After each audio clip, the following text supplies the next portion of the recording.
Olá pessoal, como é que vocês estão? Hoje estamos aqui na presença da psicóloga Andressa e a gente gostaria que você começasse se apresentando um pouco para o pessoal. Olá pessoal, eu sou Andressa Landim, sou psicóloga, graduada pela Faculdade Santa Maria, em Cajazeiras. Atualmente atuo no antigo NASC, que atualmente é o EMUT, equipe multiprofissional, na clínica médica como psicóloga clínica e também organizacional. E primeiramente, o que é a ecoansiedade? A ecoansiedade é um termo novo utilizado para pessoas que têm ansiedade, medo exagerado a respeito do futuro, da natureza, da questão ecológica. Então elas se preocupam muito com questões ambientais a ponto de sentir ansiedade. E ele já chegou a ser reconhecido pela psicologia? Ainda não está no DSM-5, que é o nosso manual de transtornos mentais, ainda não está reconhecido. Ele entra no contexto de ansiedade, mas o termo ecoansiedade ele ainda não está classificado como um transtorno específico. Então o termo é algo muito atual, mas o sofrimento emocional relacionado ao meio ambiente, ele é também atual ou já vem de...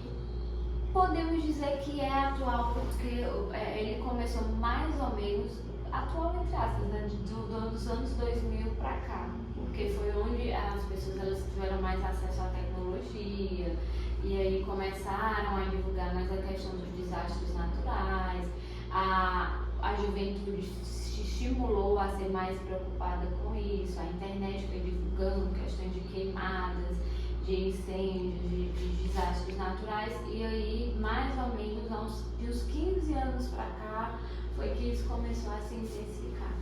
Em relação aos meios de comunicação, as redes sociais, os jornais, você acha que eles agravam o medo ou eles ajudam a mobilizar as pessoas? Eu penso que os dois, de certa forma, para pessoas que têm ansiedade, o que nós psicólogos percebemos, que são pessoas que elas tentam procurar muito, elas investigam muito.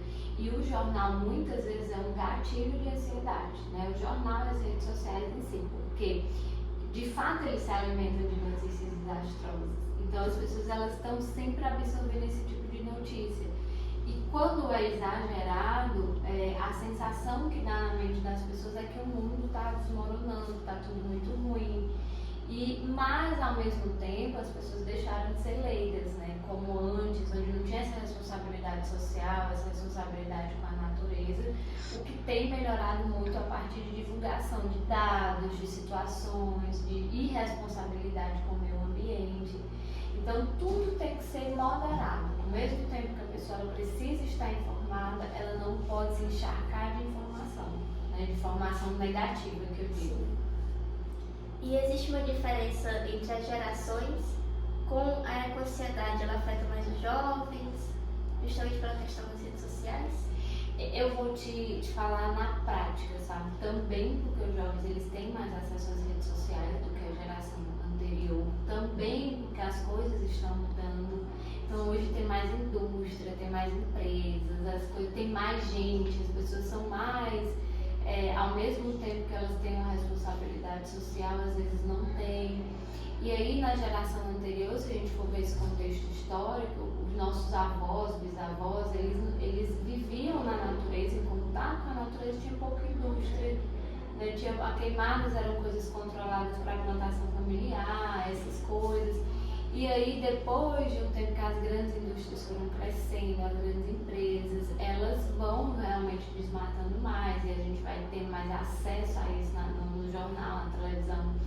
Então é uma geração que vive mais problemas nesse quesito, ela vê mais problemas nesse quesito e consequentemente ela vai se preocupar mais, ela vai ter mais consciência social do que a geração anterior. A senhora já chegou a atender algum paciente que relatou problemas de ecoansiedade? Depende do contexto, sabe? Especificamente com isso não, mas a gente vê que um traço da ansiedade é a catastrofização, é imaginar que algo muito ruim vai acontecer. Então pessoas aqui, por exemplo, em épocas que isso a gente chama de ansiedade sazonal, né? Em épocas de inverno, época de muita chuva, muitas pessoas se preocupam, se chover demais, e se entrar água na minha casa, o açude não aguentar, esse tipo de situação a gente vê mais frequentemente aqui no nosso contexto. Certo. E o que você recomenda para quem se sente paralisado, desesperançoso com as crises climáticas, como você falou em caso de chuva? O que você recomenda para essas pessoas? O que acontece? Geralmente o ansioso ele é controlador. Então ele acha que ele pensa, ele tem a ideia de que ele controla tudo, né? E na verdade ele não controla. E aí, quando você se torna uma pessoa que se preocupa exacerbadamente com coisas variáveis, que a gente chama contingências, que eu não consigo controlar, você se torna uma pessoa ansiosa. Então é interessante que você faça a sua parte, foque no seu mundo, converse com pessoas sobre isso, mas não se envolver emocionalmente em coisas que você não consegue controlar. Não é pelo fato de não me importar, é pelo fato de eu não conseguir mudar completamente a situação. E aí a pessoa pode adoecer ao invés de resolver o problema. E como se cultiva a esperança em tempos tão difíceis que a gente vive hoje? Olha, eu imagino que é o seguinte, me parece que as pessoas elas têm uma necessidade de falar sobre catástrofe, sobre coisas ruins, e um vai alimentando o medo do outro, né? Mas existem tantas coisas boas acontecendo também, por exemplo, o projeto de vocês, que é uma coisa muito interessante, né? E tem pessoas que têm um cuidado muito grande com a natureza, que respeitam a natureza, e nós temos que focar nisso. Então, vejo pessoas que elas respeitam os animais demais, que elas têm cuidado, e a gente tem que focar naquilo que é bom, nos resultados positivos, e não naquilo que é negativo. A senhora chega a participar de algum evento do meio ambiente, então até mesmo das práticas mais básicas para cuidar do meio ambiente? Com certeza, eu gosto muito de animais, de bichinhos, e assim, nós valorizamos, a minha família particularmente tem uma cultura muito forte das questões do inverno, de chuva, de natureza, de cultura familiar. Então nós sempre conversamos sobre isso, né? Na questão de zelar pelos animais, eu levo muito em consideração a causa animal também.